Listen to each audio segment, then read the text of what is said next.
तू मला म्हणायचं होतं काय, तुला घुसखोर म्हणायचं होतं ना, घुसखोर म्हटलं असतं तरी चाललं असतं. तू गुरुवार्यांना बोलायचं नव्हतं.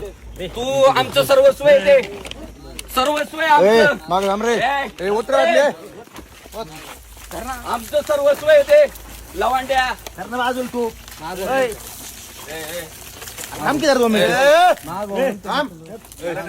लवांड्या, तू परत गुरुवार्यांना जर बोलला ना, तू लक्षात ठेव, आम्हाला काय भिडायचंय ते भीड. लवांड्या आमचे आईबाप आहे ते आमचं सर्वस्व आहे. ए लवांड्या, सर्वस्व आहे आमचं ते. लवांड्या आमचं नादी लागू नको. आज सकाळी म्हातोबाची आळंदी तालुका हवेली येथे माझं एका दशक्रियेच्या निमित्ताने प्रवचन होतं.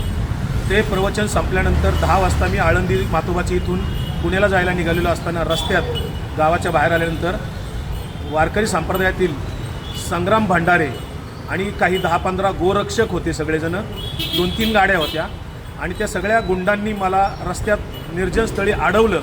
माझी गाडी आणून मला उतरून माझ्या अंगावर 2-3 शाईच्या बाटल्या ओतल्या, मला धक्काबुक्की केली आणि 2 जणांच्याकडे रिव्हॉल्वर होते. ते सगळेजण मला जीवे मारण्याची धमकी देत होते. तितक्यात लोक जमत असताना ते मात्र तात्काळ पळून गेले.